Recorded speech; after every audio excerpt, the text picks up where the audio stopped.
How many of you remember a little trailer Magic put out a few years ago for a little set called War of the Spark? It had Liliana in it, a Linkin Park cover too. Dak Faden got killed. That's right. According to this, 13 million and some change remember that trailer. I know I remember it. It took Magic to another league on another level.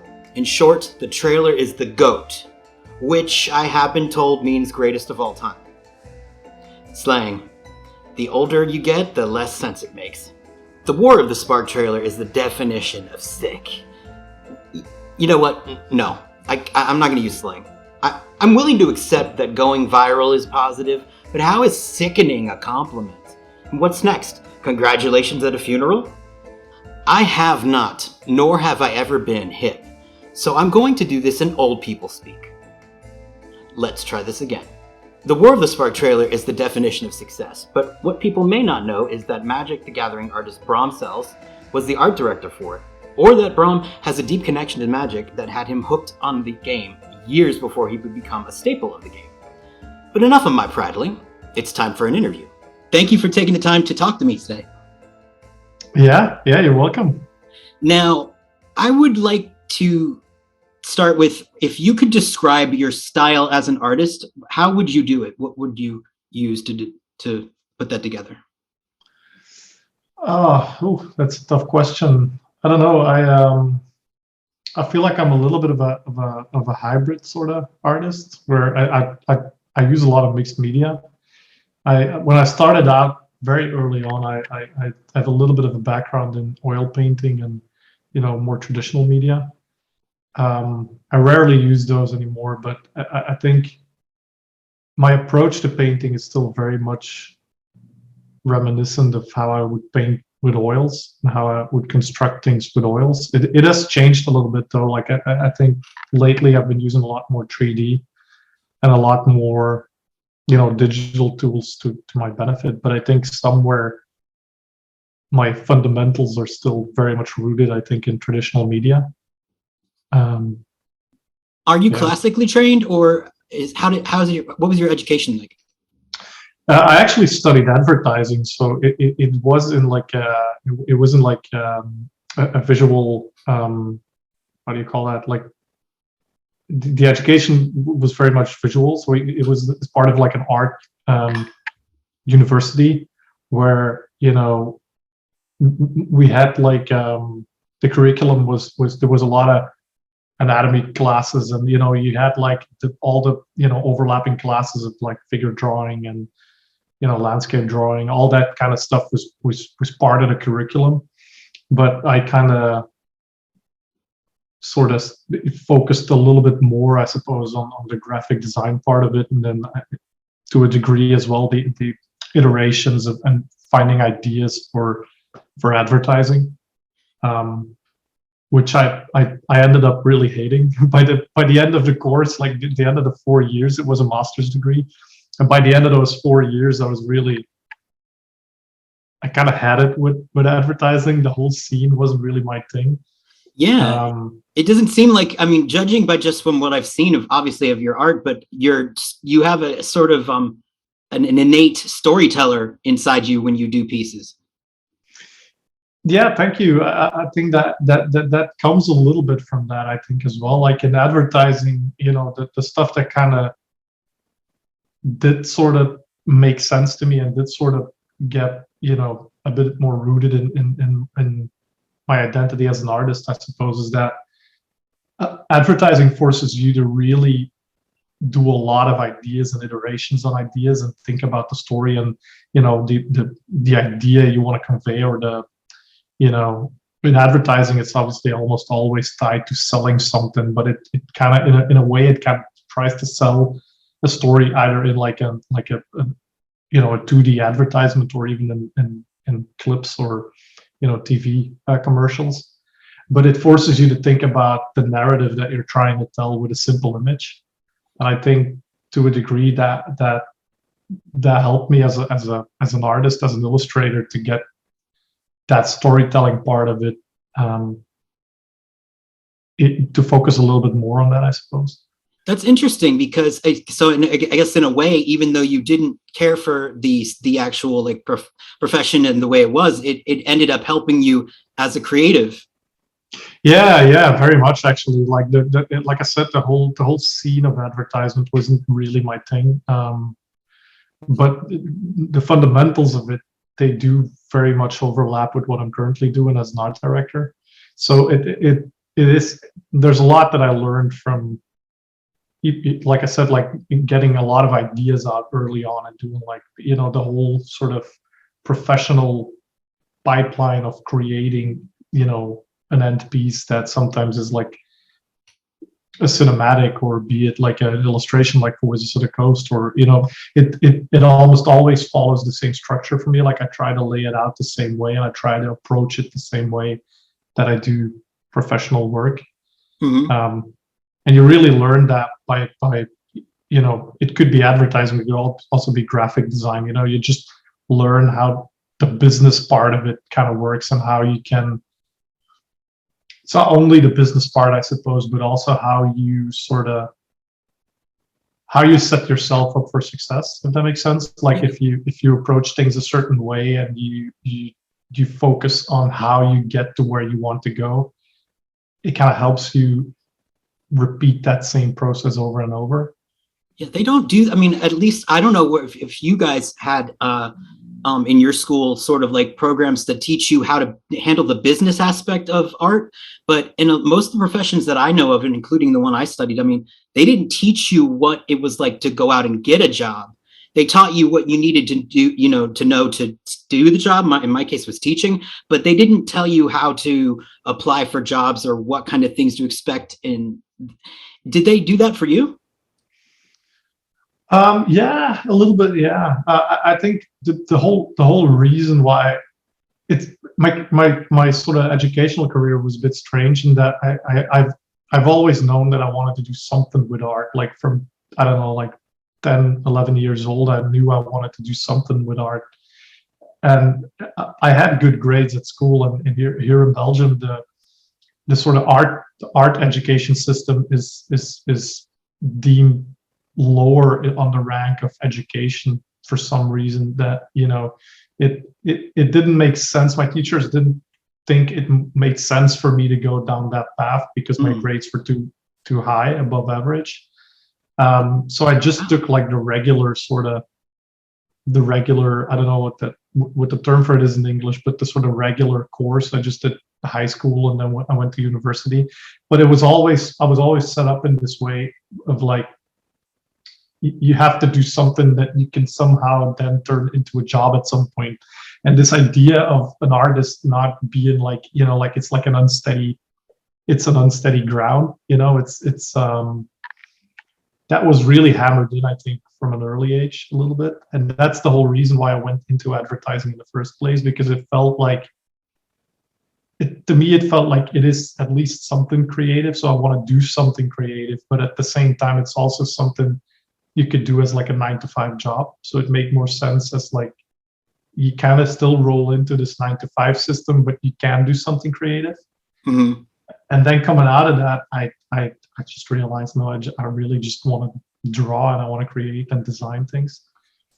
But that whole thinking of going for something that somehow needs to set you up with a 9-to-5 job, I think is still very much, that's kind of guided me towards being a professional artist as well. Like in a weird way, part of me still thinks like it's the wrong way of thinking about things. You shouldn't let your creativity, be stifled by thinking of it as like, I need to do a job. But at the same time, it also, you need a job, right? Like you can't go around the fact that you need a steady income. Even, the lowliest of artists, they somehow need to have an income. It could be a very low one, but they need an income to do what they love doing. Yeah, and I think that always kind of colored my career a little bit as an artist, like trying to look for situations where I would have an income, but I would at the same time also be capable of doing my own the stuff that I really like. And I've got a background in teaching as well. Like as soon as I kind of knew that I didn't want to be part of the advertisement world, I took a course becoming a teacher as well, an art history teacher and a history teacher. And then I did that for a couple of years as like it varied from year to year, but sometimes it was like a half-time job. And that gave me a lot of time to just focus on learning more art and just learning how to draw and paint.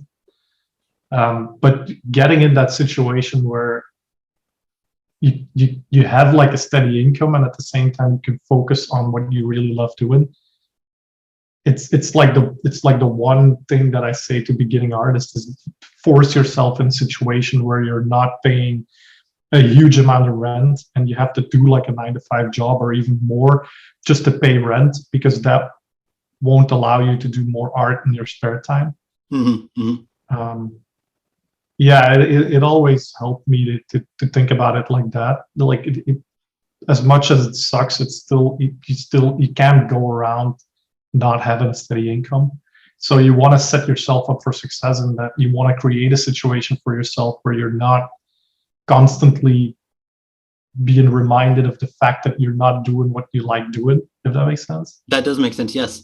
And I think that you have, at least from what I can tell, you've hit a point where I don't think that you have done anything that you would qualify as sucky in quite a while, right? I mean, it seems like your work is pretty challenging in a good way.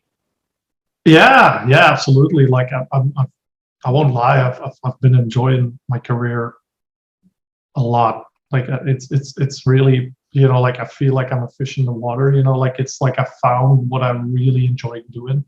And my current job description, I'm an art director for Access Studios. And we're going to talk about that. Yeah, sure.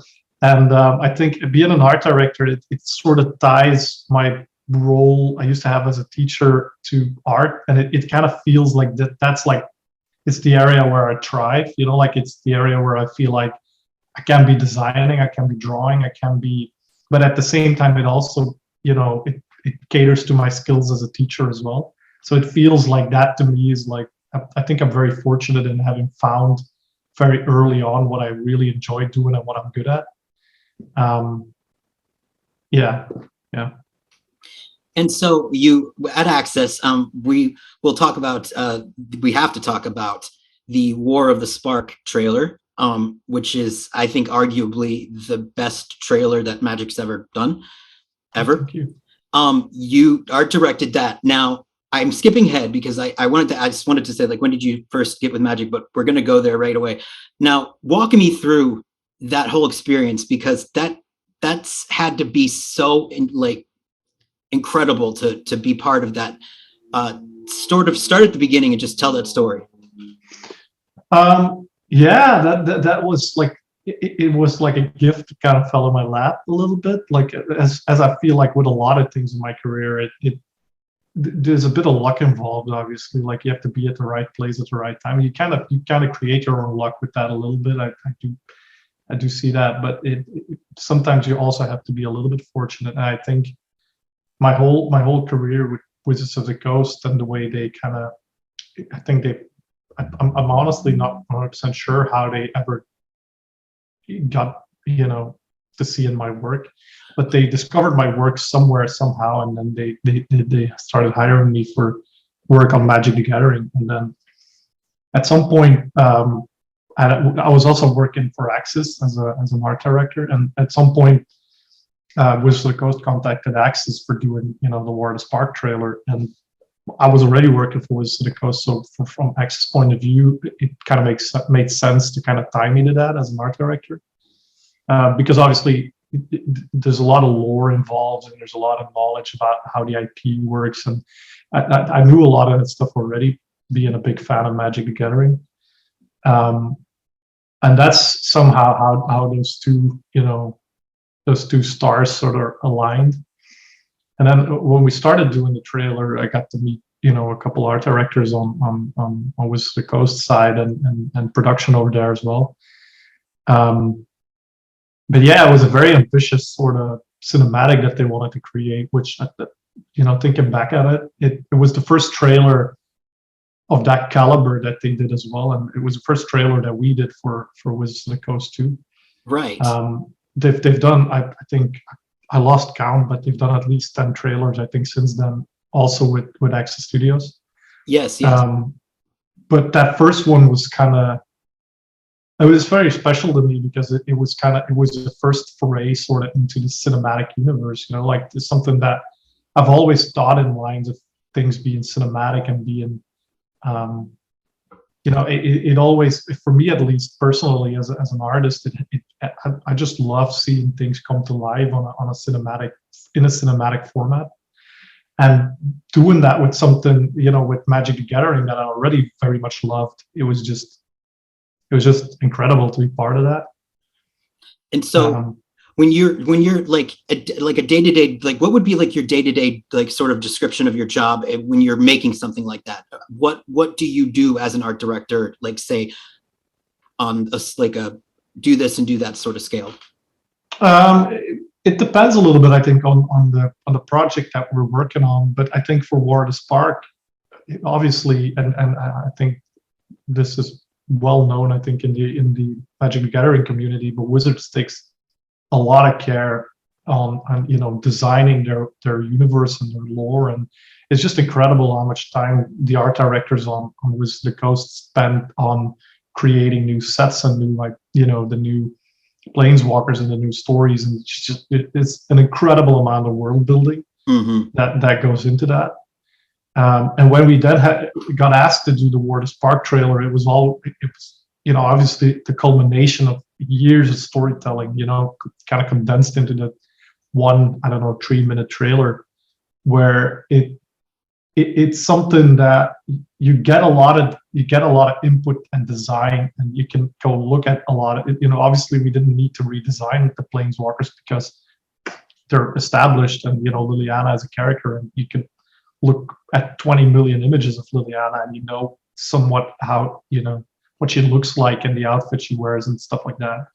And I think when it comes to day-to-day work, I think my job then became less about designing a character, which sometimes is also part of a project. But in this case, it became more about looking for the cinematic equivalent of who Liliana is in the game and on the illustrations, and then who she is as a character in the cinematic world, where you've got a lot more fidelity and a lot more definition to who she is as a person. So a lot of it became, you know, if she would have been a real life actor, who would she have been, you know, and what kind of portrait features would you use, like what would her skin look like, and that kind of stuff, like the very minute detail, to make sure that she still resembles obviously who she is on the illustrations, but then at the same time takes that extra step into becoming a real person almost, you know, a real character. And then obviously figuring out exactly how her costume works and that kind of stuff. Like we build everything as realistic as we can. So we try to really look into, okay, how do these seams work on a costume, or how does it all kind of fit together? Yeah. And then when you are like, do you know of like the music that they're going to use when you're making it? Do you are you aware of that kind of stuff? Yeah. We work with a director on Access side as well. There's usually, you know, a VFX supervisor, an art director, and a director, and then a producer, and that's like the core team that we try to do the creative stuff with.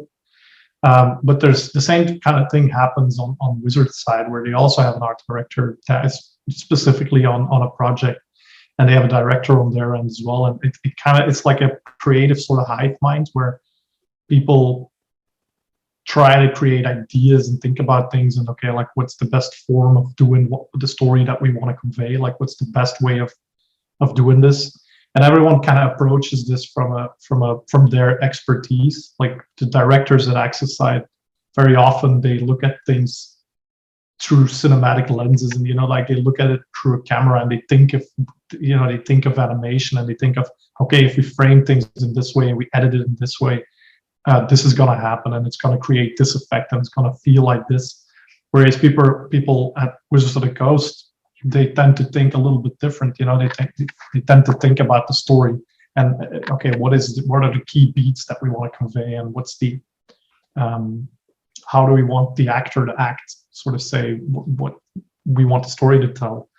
So this combination of looking at these things from different perspectives kind of creates, you know, it becomes a creative process where someone suggests something and we try it out, and then sometimes it works, sometimes it doesn't, and you kind of build from that.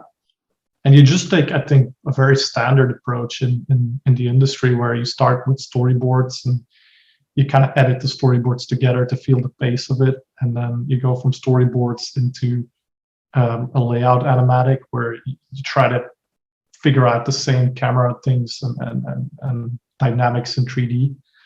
And that every step of the way, you try to analyze the creative process a little bit and try to analyze, okay, what is it that we're doing? What are we trying to do? You try to steer the path a little bit and you try to stay the course. But yeah, so when it comes to things like the choice of music, for instance, it's something you explore it along the way. I think in this case, we had this, you know, this idea, I think was introduced. It's been a while since we created it, but I believe it was introduced very early on, and it kind of stuck. Like it just worked. So we kept, you know, it very early on. It was like a temporary thing. It was like we were still open to changing it, and Wizards as well. Like it was still like an idea that people were playing around with. And you try different music options as well. Like you just owe it to yourself to try different things. But it just felt like, you know, that was it for it. You know, like it just felt right, and it's like if it works, then it works, right? It worked. I mean, I must have been quite an experience for you getting to see the public's reaction to it and the amount of people that saw it, and it won awards as well. Yeah, it was kind of crazy. I wasn't expecting it to be that you know, that size of a bombshell that we would drop, but it was very, I don't know, like you work on these things for a very long time, so you kind of lose a little bit of, you know, you forget that the amount of time it's something you kind of get, like, how do you say, you get like you get kind of lost in the experience. You're sort of just like your nose to the grindstone. You forget to have an outside view, maybe. Yeah, exactly. And by the end of the project, you know, when it ships, it's like it's in the back of your mind, or like you're not considering that it's something you've grown accustomed to for more than a year or something, right? So it's like then all of a sudden it gets shared with the world, and you're so used to it that you don't stand still. But the fact that people are going to see this for the first time and might have a different experience with it, or it's just something. It's a strange part of being, I think, in this industry. And we did the teaser for that as well, which came out a couple of weeks before that, with the tower and the glass windows on the side. Yep. So yeah, we kind of rolled into it a little bit. So it was a weird experience, but it was really fun. It was like, I think probably the views now are at least the amount of people that are in your country, right? Like it's like how many people are, how many what's the population of Belgium? I think it's about 10 million. Yeah. Oh, I bet you. I suppose exactly what. No, it's pretty small. Or I might be mistaken. I bet there's more. We might have grown. I have to Google it. There might be more. I mean, I haven't checked lately, but there's probably more views of the War of the Spark trailer than people over there. That's insane. It's insane, yeah. So it's 11.5 million. Yeah. That's crazy. Yeah, wow. So like, imagine your entire country plus 1 million. Like, yeah, it's been a real honor, to be honest. Like just making a mark on the lore of Magic the Gathering in a way like that. It's just being a fan of the game like that just hits in home for me. You know, it's something that I think we all are, you know, Magic fans at least, all very much appreciate the amount of time and effort to put in something like that. Yeah, I can tell that you are a fan because, for instance, like your Infernal Reckoning and the Grip of Desolation, sort of the riffing on that. That's awesome. Is that something that you come up with the art director? Or they say, oh, hey, we have an idea, or was it something you wanted to do? How did that one come about? It depends. Like sometimes they're open to suggestions. I try to do that occasionally. And I think in the case of Infernal Reckoning, it was very much an art director thing. Yeah, it was an homage to can't remember the name of the card. The A original Grip of Desolation, I think it's called. Grip of Desolation. Yeah, yeah, and it was very much meant to be, a sort of homage or like a what do you call it? Like a I mean, it's nod to it. Yeah. homage is good. Yeah, it nods to it because it sort of switches it around. Because in the original, the Eldrazi is destroying an angel, and then in yours, the Eldrazi is getting destroyed by, I think that's Ob Nixilis, right? Yeah, yeah. No, it's not Nixilis, but it's like an unnamed sort of demon. So we try to he's resembling it. I'd say he was an inspiration for sure, but he's not meant to be any specific, any lore specific demon. Gotcha. Now, when you talk about, like for instance, I'd love to talk about the Love, Death, Robots, the episodes that you've done now. You talk about in your art station, you talk about making keyframes for the episodes. What is a keyframe? Like, how does that work? A keyframe is sort of a more refined version of a color script panel. So the idea behind a keyframe is that you create an image that is meant to look as close as possible to the final result, the final look on the screen. So you do these at various stages, I think, in the process. Like I tend to do them very early on, a couple, just because it helps convince everyone that the approach that we're taking is the right approach. Like it kind of shows there's a lot of people involved in a process of creating an episode for Love, Death, and Robots, but also the War of the Spark trailer, for instance, where not everyone is used to seeing or to imagining what something looks like from, let's say, like a very simple storyboard panel. Like if you do like a storyboard panel, which could be like a napkin drawing, like it's stick figures, and art, a director can look at these stick figures and figure out, okay, the camera is this lens, or they have the expertise to look at these simple drawings and understand what it'll look like. Mm-hmm. But there's a lot of people involved that don't have that skill set, and it helps to draw those stick figures and just replace them by the appropriate characters and make the lighting feel as close to the final result as possible. And early on, it helps, just to sell the idea of what you're trying to do. But down the line, it also helps, everyone who's involved with it. The lighting team, for instance, then has a clear target of where they have to put the lights to get a certain result. And usually we start with color script panels, which are very, very rough. It's the same idea of a storyboard panel, but just with a little bit of light and color. And then we take these a step further and we try to add more detail and, try to think about everything that's going to be in there. But yeah, I tend to do a lot of these. Like a lot of these are also things that I haven't shared before. Like on War of the Spark, I pretty much did, I think, at least 30 of those panels. And why don't you share them?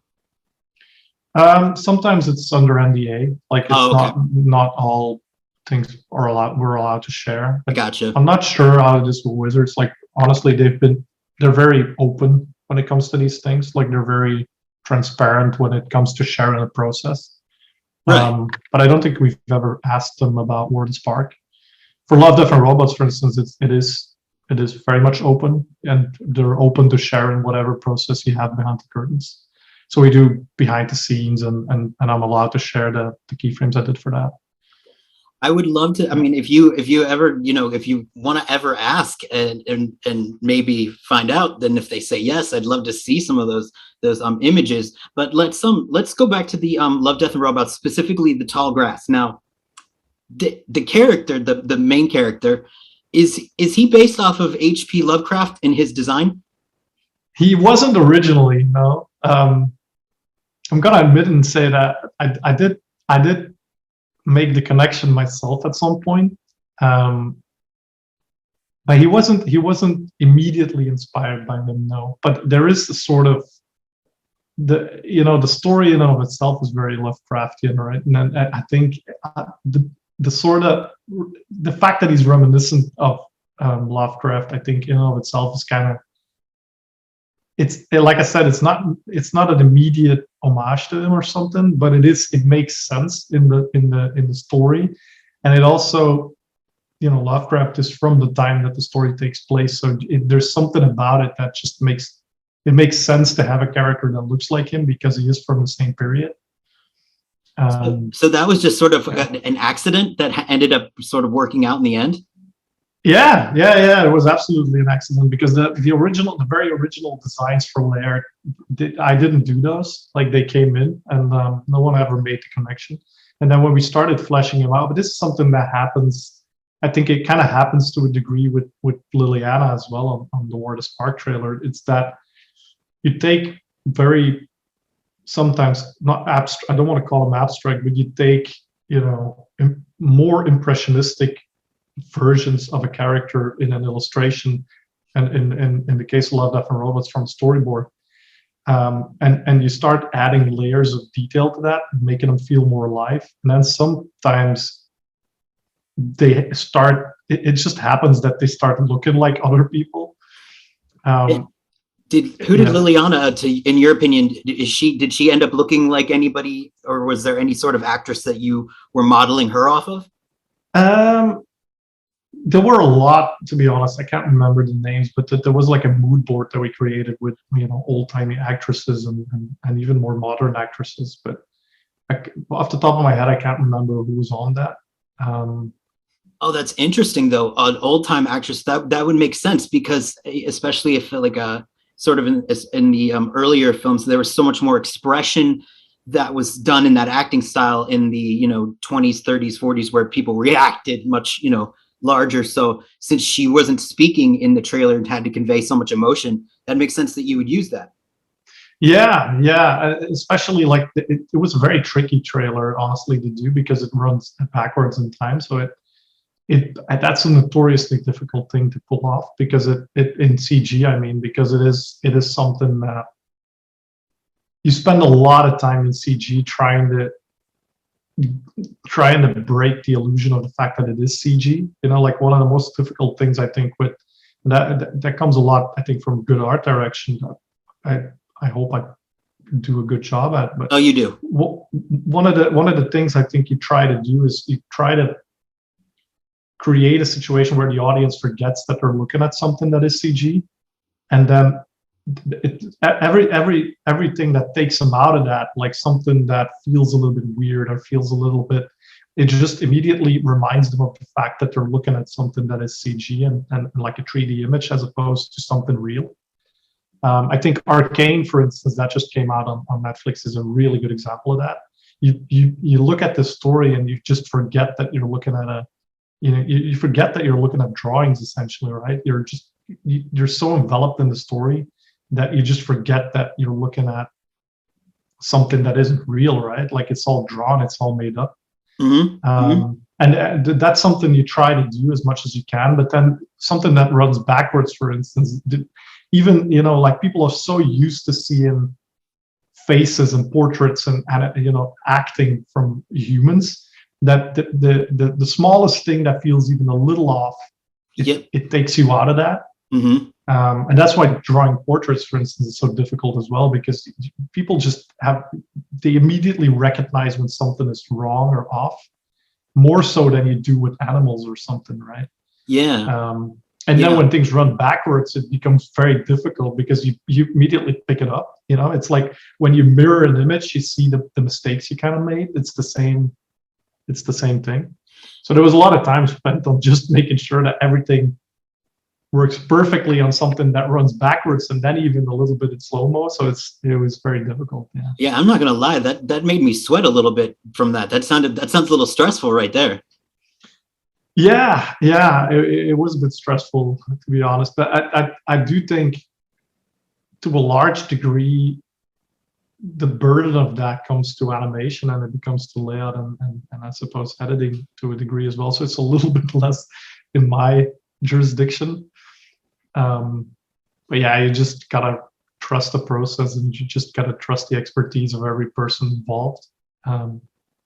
Yeah.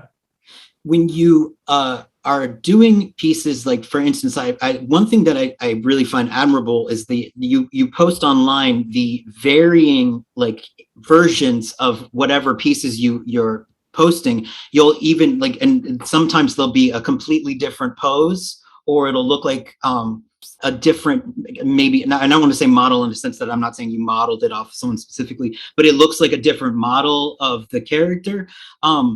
How do you make those choices? Is that all 100% from your art director? How do you come to pick what version you like the most?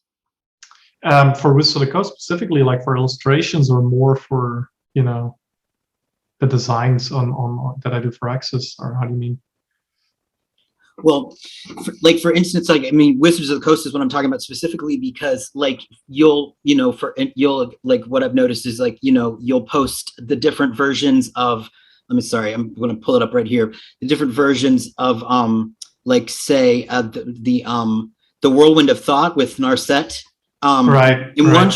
She's, a couple of shots she's doing the similar motions, but then in the other ones she's straightforward, or one of them has her hair up in a bun. Like, how do those choices get made? It depends a little bit. Like there's definitely briefs that are a little bit more strict. Like the example we were given earlier, the homage, like it was a pose that we were matching from a previous card, so there was like a very narrow sort of briefing. But other times it can be very wide. Sometimes the art directors are asking the character to be doing something specifically, and that often limits the options of how you want to pose it. I think in general in Magic the Gathering, the one thing you learn very early on if you start as an artist for them is that it makes a lot of sense, obviously, but you need to make sure that it is readable what you're drawing from on a small image, because it has to work on the card. So that alone limits a lot of options, right? Because you want to make sure that the action that you're drawing is clear. So usually what I try to do is just do a couple of thumbnails, and that is what you're referring to, is the sketches that I sent to the art director early on, where I show them, okay, this is the action that I want to portray, and this is how I want to do it. And I try to keep these very simple, because the simpler you keep them is going to result in like a simpler image for the reader or for the viewer to see. And very often that means, you've got, for instance, a bright background with a dark character in front of it, or a dark background with a brighter character in front of it, but something that is very readable. And I think doing these very early thumbnails and these very small sketches helps to, get some guidance from the art directors at Wizards of the Coast on what it is they want or maybe don't want. And just to clarify, like, okay, this is how I plan on drawing this image. And then down the line, I usually send them another pass where I added more color and more detail to it, just to see if I'm still on track. But as a general rule of thumb, when it's not, like a very important, all images are important, but when it's not, like a planeswalker or right, like something that's established in the lore very specifically, they're usually fine with a lot of creative liberties and how you want to approach it as an artist. It's usually the notes that you usually do get back from art directors is when you're going off brief, and like you're given a character in a character from a different clan or whatever the set dictates. You're giving them the wrong colors, or you're giving them a pattern that doesn't belong to that. So that's usually where you do get feedback on. Or sometimes when you're doing planeswalkers, you get feedback on, okay, this doesn't make sense in terms of who he or she is as a character. And Narset, for instance, is an established character, so I can't remember if I got a lot of feedback on that. But when I do an established character, like a named character like Narset, I tend to just research that a little bit and just look at who the character is, or what other artists have done with that character, how old she is, what the ethnicity is, that kind of stuff. And when you wrote extensively about your experience making the Ajani planeswalker, that you sort of were plagued by your own like sense of you had the imposter syndrome happening, and you went through a very stressful sort of like making of it. You made a bunch of different versions, and then ultimately you saw it later and you were like, I actually like this, and you say that that's where your best work comes from. Do you still think of yourself, do you still have the imposter syndrome, and what other pieces did you do that had that much sort of internal stress for you in regards to Magic? If I'm completely honest, it's decreased. You know, like I'm having less of a problem with it now than I used to have. I think maybe because I trust my own skills a little bit more than I used to do. Mm-hmm. I think there's reasons for that. I do think, like, and this is something you'll hear from a lot of Magic artists that tend to go through similar thought processes and similar feelings, where, you know, almost every artist that I've ever talked to that worked for Magic has been a big fan of Magic. I think a lot of people in our industry are in the industry because of games like Magic. Like, I, for one, I am in the industry, I would say, to a large degree because of Magic, because I used to have the cards as like a 10, 11, 12-year-old. I had these cards, and these were like a portal to, you know, like, it was just incredible. I remember, you know, getting these from a friend of mine, and it was just, to me, it was everything. And then it was such an important part of my, you know, my life, I would say. Like, I was never a big player of it. Like, I played it amongst friends a little bit, but just the whole feel of what Magic the Gathering as a game was, and then the lore around it, and I was more interested in the illustrations and the universe around it. But then being asked at some point to draw for that, like, that's just, like, I can't express how honored that makes you feel, but also how stressed that makes you feel. Like, it's like if I, like, the first drawing I ever did that was digital was like a made up Magic the Gathering card. Like, I created something. It was like a terrible drawing. Like, it was incredibly bad. I shared it somewhere online. You have to. Do you still have it? Yeah. We still have it. I got it. We got it. Drawings. You got to email that to me after this. Yeah, I want to see it so bad. I bet it's not nearly as bad as you're making it sound. It's pretty bad. It's a goblin. But it was just something that I'll send it. If I can find it again, I'll send it. But I think I've got it on this computer. Oh, great. But yeah, that's just to explain, like, okay, like, I got into this industry mainly because of Magic the Gathering. Like, it is incredibly humbling then to be asked by one of the art directors from Magic to, you know, to do an illustration for them. And that is an experience I've heard from a lot of artists, that they go through similar feelings. Mm-hmm. And then when you get that first briefing, like, I remember getting the first email, you know, being asked to work for them, and I literally couldn't believe it. Like, I thought it was spam, or I thought it was, like, you know, like a hoax. Right, you're right. But then it turned out to be real, and I got a first briefing. It was for Unglued or Unstable, I can't remember. The Unsanctioned, or was it? I can't remember the set, but it was Graveyard Busybody.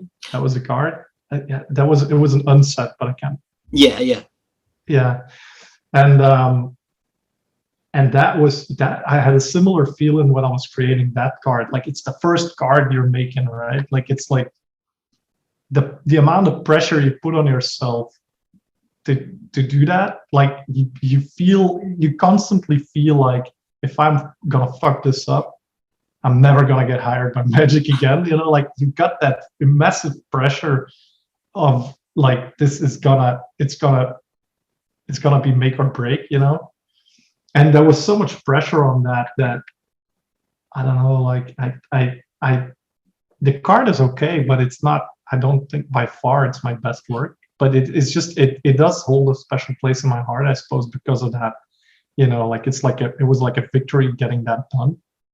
And then the same thing happened with the Planeswalker, because it's like, you're doing a Planeswalker, right? And then, of all Planeswalkers, it's Johnny. Like, it's not even an unknown Planeswalker, you know? Like, it's like you're doing something.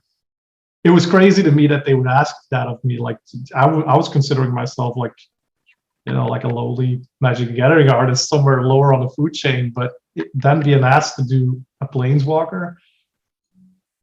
And honestly, like I paid a visit to Wizards of the Coast, so I met a lot of art directors there, and by working through Axis as well, all these art directors, and they're just the friendliest people in the world. Like, it's just, the pressure is because it's not because of them, it's because it's a personal thing.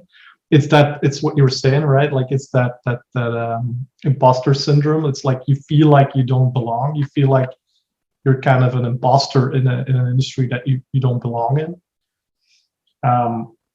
Yeah, that's the two times that I really felt that. I mean, there's smaller times like on other illustrations as well, but I do feel, I think I'm running up against my 50th illustration that I've done for them. And I do feel like I'm at this point now where, I've got a really good relationship with the art directors over there, and like they completely trust me and I completely trust them. Like, it's a two-way street. But I do feel it's like early on you feel like you need to prove that you're worthy of doing this work. Whereas now I feel like I'm a lot more comfortable in, I'm not saying that all my work is the best work I've ever done. Like, that never happens, right? But I do feel like I'm a lot more steady with the quality of work that I'm delivering because of, well, expertise for starters, or experience, but also being more comfortable in that. I'm not stressing out over each illustration that I'm getting. Like, I'm a lot more confident, and painting from a position of being confident in your abilities makes it a lot easier to paint for starters, and it also makes it, you don't doubt every small mark that you're making, or every small decision that you're making, and you're a lot more confident in in your art director for starters as well, because they're there to be sort of supportive. They're like a mentor as well to a degree, right? So yeah, I think it's from experience that I think I've gotten that confidence a little bit more. It's an incredible thing to think that you had such a significant relationship with Magic, and then I would say, I mean, I'm not saying that this all, your entire career sort of blew up because of Magic, but it certainly didn't hurt. Then you're doing Magic, then you're doing the Lego 2, the Lego sequel. It's got to be surreal and almost like, I mean, do you ever like sort of have those pinch me moments where you're like, I can't believe that this is working out so well? Yeah. I'd say I'd have that every month or so. I still have that feeling. Like, it never goes away, but it is also like, I do feel like I'm very fortunate in being in the position that I currently am in. I do feel like I've had this discussion with people before about how much of that is talent and how much that is luck. The things you can't control, so to say. And I do feel like I'm a firm believer in the idea that you do create that for yourself a little bit. That there is luck involved. Like, I'm not gonna deny that. Like, you need to be the right place, the right time a little bit. But you can put yourself in a position that the chances are higher that you are in the right position at the right place, right? Like, I've went to conventions and very industry specific events. I went to those, year after year after year. I introduced myself to people. I talked to a lot of, colleagues that I have now, and at some point you're gonna click with someone and it's gonna work. And then when it comes to skill and when it comes to talent, it's the same story. Like, I think talent is a little bit overrated in my opinion. Like, I think certain things, I wouldn't call it talent, but like, one thing I know, for instance, is that I've got like fine motor skills. Like, that's something I feel like I'm really good at. And I've had this from an early age, and that makes it probably that I can maneuver a pencil on a paper with more accuracy maybe than someone else. And you're there's a lot right of to. I'm sorry. Go on. yeah, there's just a lot of people that have that skill. Like I know, you know, there's just millions of people that have fine motor skills that just choose never to go into art or into, you know, drawing. And then when I start thinking about the amount of time that I've actually put into it, I'm pretty sure that, you know, a lot of people in my close vicinity, if they would spend the same amount of time that I did, you know, doing art, they probably would be better artists than I currently am. You know, like it's insane. I think when you think back at how much time I've spent drawing for the last 10 years, I've done nothing else than drawing. You know, like it's like, I mean, I'm exaggerating now, but it is literally to the point that I've spent 10 hours a day on average doing nothing else but drawing and designing. It's like if you do that for 10 years on end, you know, like you're bound to be able to draw after that amount of time, right? Like some people will learn faster on the same time than others, but you'll be able to draw to a degree that you could do something in this industry. So you're saying you know people maybe who have the potential to be great, but because they don't utilize their time properly, they don't get to that point. Maybe, yeah. What I see, and that kind of saddens me the most, like what I do see a lot is that people, maybe it doesn't sadden me all that much, but what I do see is people that tend to give up a little bit. But I also feel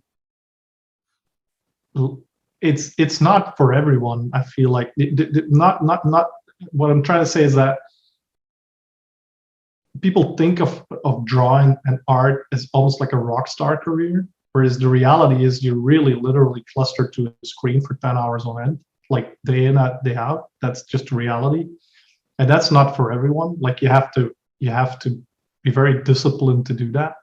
Mm-hmm. And it is something that I feel like that it's like, I feel like that's who I am as a person, but not everyone is like that. And I think if you do want to, you know, make it in this industry, the reality is that is the sacrifice you'll have to make for that. Which is not what, you know, when people come to realize that is a sacrifice they're making, a lot of people, you know, they step off the ship because they feel like, okay, that's not something I want to do. And that's perfectly fine. I think like not every career is made for everyone. But what I do very strongly believe is that there's a lot of people out there that are made for this career. And for some reason they throw in the towel because they feel like they're not making enough progress or they're not learning fast enough. And the reality is, again, that it just takes a long time. And I am a very strong believer in that if you do keep at it, like if you keep doing it, it'll happen. Like you'll learn and you'll be able to draw amazing art. But you just have to keep at it. You have to learn. You have to be very disciplined. You have to study anatomy. You have to learn perspective. You have to learn, you know, like there's a lot of skills involved into becoming an artist. Yeah. And going through the motions and learning that all is a big part of it. You do so, and all of you guys in like the way that you post your sort of the daily the studies of people's faces and that kind of stuff. It seems like that is almost like it's the equivalent of like warming up before a workout in a sense. Yeah.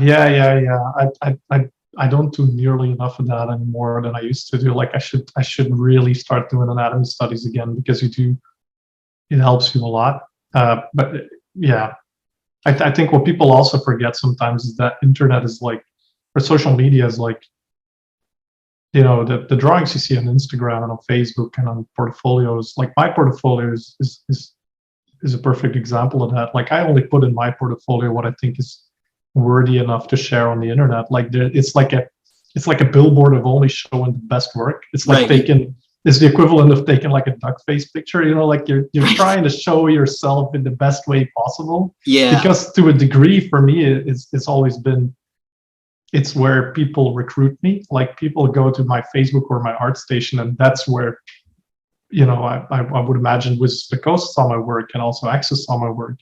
So yeah, it's I was gonna say I figured ArtStation might be the culprit that because I've talked to other Magic artists who were, one of them told me they straight up were discovered through ArtStation. Yeah. It happens all the time. Like if I recruit for Access, I go to ArtStation almost exclusively. Like that's where I look for people. And it's just because it's a great site. Like it's a great hub of, where everyone kind of connects to one another. It's very, the navigation of it is very easy. It's a great tool, but it does make it so that, from like a novice or like a junior artist point of view, it is very daunting, and it is very like there's a lot of very, very, very good work on ArtStation, and like the homepage of it is just every day you click on it and it's like a whole new page of artwork that you're like, whoa, Right. how did this get made overnight? It's kind of insane the amount of good work you see on there. And it puts your own work a little bit, like it diminishes sometimes how you feel about your own work. Whereas it's not what I try to communicate to a lot of, junior artists that I work with or, talk to, is that it's not a speed thing. Like it's not a race. You don't have to worry about churning out good work every day. It's about the process of learning things. And just getting that it's not really helpful, I think, for someone's self-worth constantly seeing, professional artists churning out, Like award-winning awesome piece after piece. Yeah. Right. Yeah, it's sort of discouraging because if you're like, looking at somebody who is, got say 50 Magic cards and has done a War of the Spark trailer, if you're comparing yourself to them just starting out, you're probably gonna feel bad. Yeah. And even so, like it's a weird. I mean, there's a certain comfort, I think, in resting easy in the idea that you'll become better no matter what. Like if you just keep at it, like it's the amount of work that you put into it, not necessarily how fast you're doing it. It's, if I look back, and that's why I was saying earlier, like that first Magic you get piece, like the one that I did for myself, it was a horrible piece. Like if I look back on it, like it's like ridiculously bad, but it there's still a certain honor in looking at that, and like to me it feels like it holds again a special place in my heart because it's my starting point. Like, Right. and I mean, there's worse pieces that I've done after that. Even like it's not that it's all been uphill from that. It's like I've done so many terrible drawings and I've never shared those. Like it's just behind every artist there's probably a million bad pieces of art that they've created, but it's not what they're shared on social media. Social media is not the place to go look for someone's learning curve or someone's someone's career path. See, that's it. That's so. I mean, first of all, I would say, like, at least with like the way artists view themselves as being quote unquote terrible to a layperson, it's not terrible. We're like, I don't see a problem with that. That looks awesome to me. And so you guys have an unfortunate lens of which to view your work through. But then, it's still kind of, I'm curious to see like what is a horrible, like example of an artist's work, because that's sort of the part that I'm interested about it, is like sort of the learning curve. Like, and then that's why I liked your ArtStation, and because you showed your varying, sketch thumbnails. I like that kind of stuff. Yeah. It's something that unfortunately none of us really, and it's for the reason that it's ridiculous, but it's for the same reason. Like it's like part of your billboard as an artist. Like it's the stuff you don't want to showcase just for career's sake. But it is unfortunate that not more people are sharing that. There used to be a site called, and that's where I shared that one, the Goblin that I did. It was called, I can't even remember what it was called, but it was like showing a before, not a before and after, but it's like showing the progress you made as an artist. And you have to show like an older piece and then a newer piece side by side, something with a similar subject, so that you could see, essentially how good an artist was becoming after 5 years of studying. And I did the comparison with that one, and the goblin I did for Magic the Gathering. The what was it called? The one in the catapult. Yeah. And it was interesting to me, for me at least as well. Like seeing those two side by side was like wow, it's been a long road, but it's like it's crazy to see these things side by side for yourself as well. Like just it kind of makes you think about the experiences you've had over the years of doing that. It's a little bit cringy to just look at older pieces, but I think to a degree it's not always about the art you're creating either. Like, it's not always about the technical skill. It's also about the subject that you're drawing and the understanding of what you're drawing and designing as a whole. Like one of the things I think that as an art director, especially that's especially apparent, is that you get a very big sort of reference library in your mind of like design and yeah, I don't know what to call it, but it's like I understand so much more about architecture and how buildings are constructed now than I did 10 years ago. So if you had me draw like a house 10 years ago off my mind, it would almost literally be the same house I would draw when I was like a teenager or something, like a very crude, Right. 5-line drawing. And now I understand how it's constructed, and that knowledge is like I'm giving an example of a house, but it applies to literally everything. I understand a lot more about how light works and how light bounces, and that there's value in shadow and that kind of stuff. And then when I'm drawing something now, it's like I'm doing that on automated pilot almost. Like I know what's missing when I'm looking at an image. And that sort of skill is it's not something that comes from technically holding a pencil and drawing. It's like it's something in your brain that you have to understand. And it goes to everything, right? Like it goes to costume design, it goes to architecture, it goes to creature design. It's like there's something in every branch of design that you can learn from. Yeah, that's like it's great stuff that you do, but what I find even more fascinating is a couple of examples of your work where they were just like, say, quick one-offs or even a sketch. Like there's I think the one I'm speaking of, the invasion sketch, that made me gasp. Like, you think you're staring at this like Belgium house, like just sort of this bucolic, image, and then you look upwards, and all of a sudden, there it is. There's this giant alien spaceship, and it's so good. Like that kind of stuff. Like you just dash it off, and I'm like, that could be a movie. Yeah. There was the intention, I think, a little bit on that. I like these sort of juxtapositions of smaller, more contemporary items against like these more sci-fi or more fantasy elements. And the ice cream truck that you did, I believe that's a body bag coming out of the back, right? Yeah, that was a really fun one as well. Like that's another thing I really like, these sort of moody nighttime scenes with a lot of rain, a lot of reflections, and then something trivial as like an ice cream truck, which is very fun to paint, but then kind of giving it like a gruesome sort of edge to it.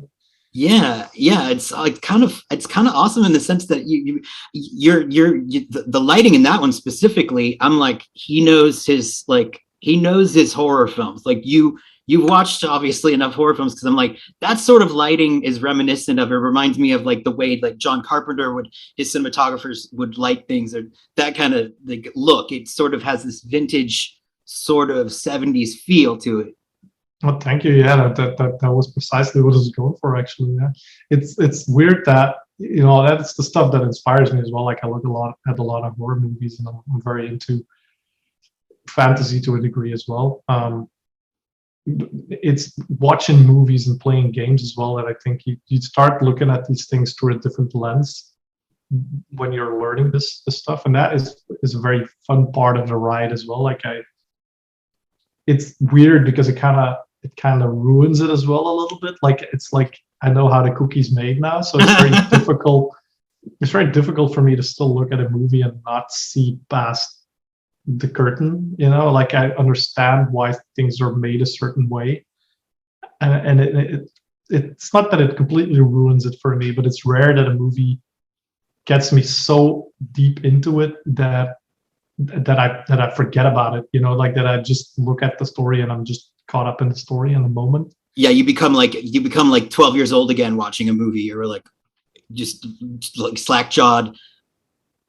Yeah, exactly. But it's the same thing that I was saying earlier. But it's not all about like being an artist is 20% of it is holding a pencil, and the other 80% is like the design reference library in your mind. And that comes from reading books, and it comes from looking at movies. It comes from doing research as well. I do so much research on projects that it's unreal. Like it forces you to look at things and really think about how things are made and constructed, and that kind of stuff is so much more important than the brush making and the brush work that you're putting on paper. That's that's insightful, and it's something to think about. It's really good, great advice for junior artists. It's solid stuff. I won't keep you for much longer, but before we go, I wanted to ask: is there anything that you are working on now that you're allowed to talk about that you'd like to maybe sort of throw out there to me? Unfortunately, not. No, like this. It's all industry NDA. is run by NDAs. Yeah, there's so many tight NDAs. I am working on a personal project that I won't tell anything else about either, but I'm hoping to sort of release something. It might take me another year, to be honest, but I'm working on a graphic novel. Oh, really? Yeah,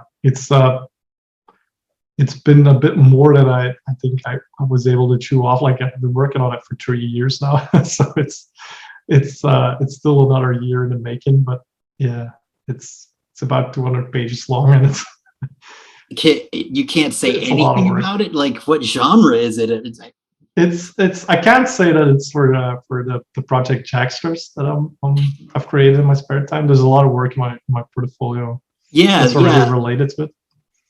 Yeah, the 1920s. With those characters, 1920s sort of.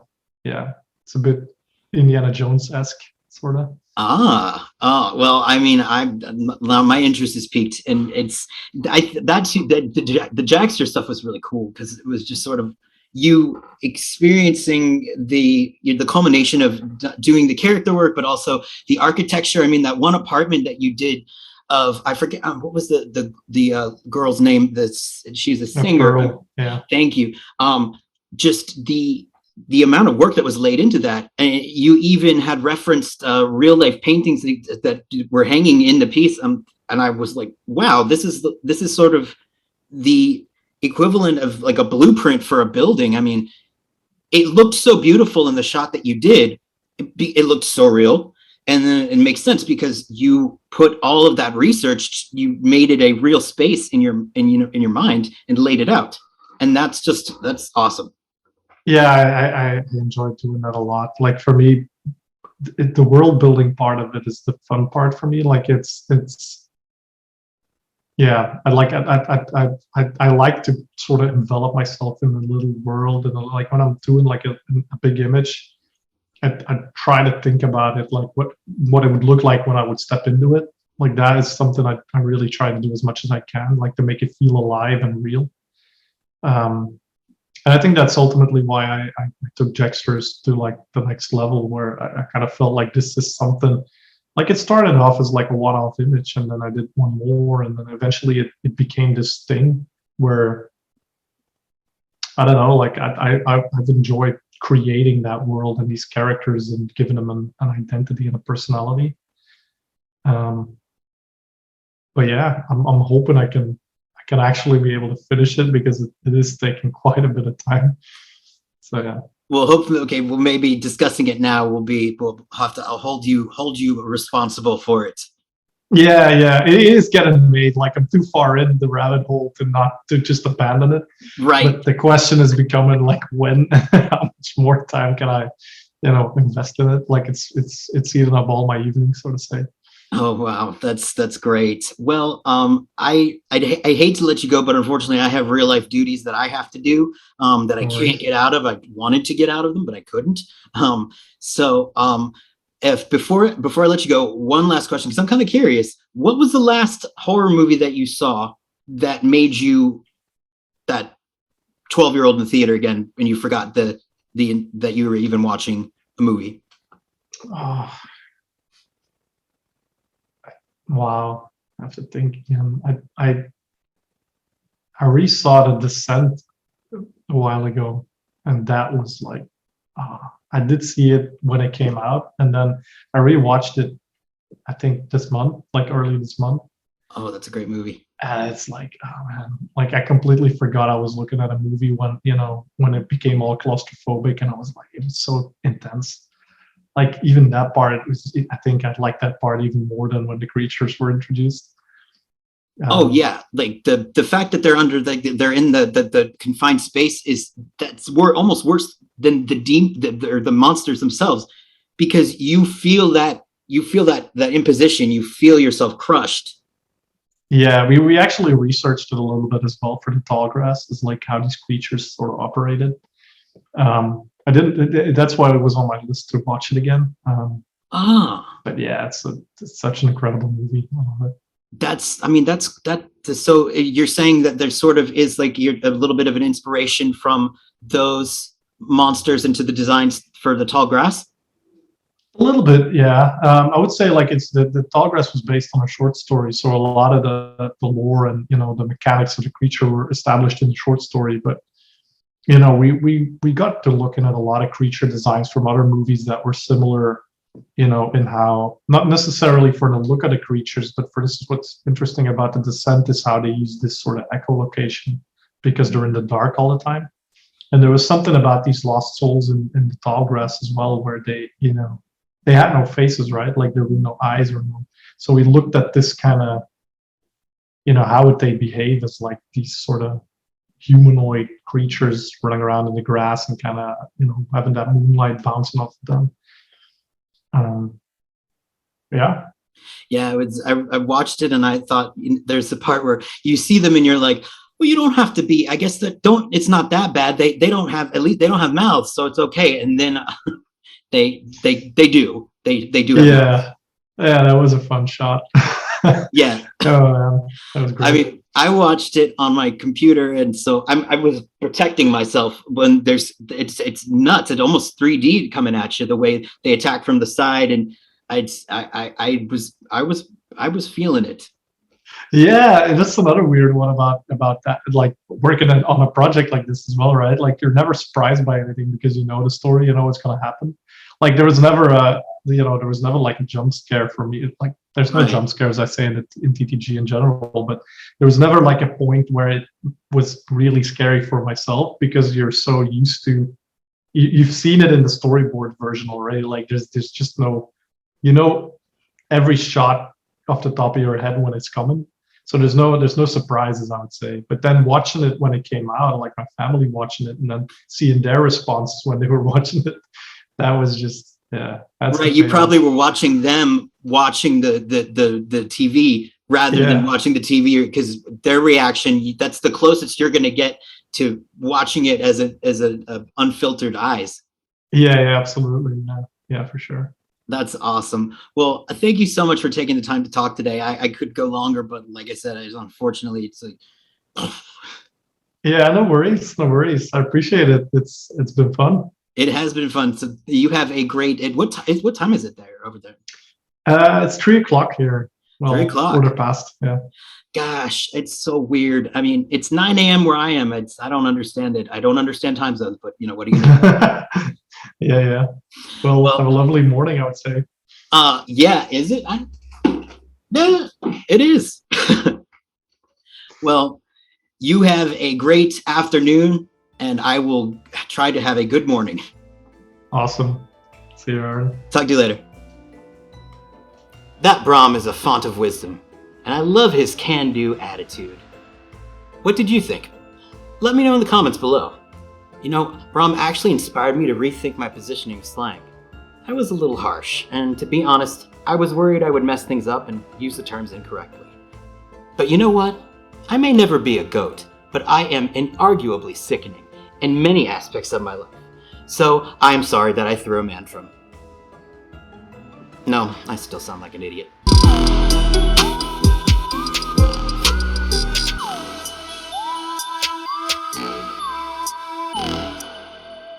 Bye-bye!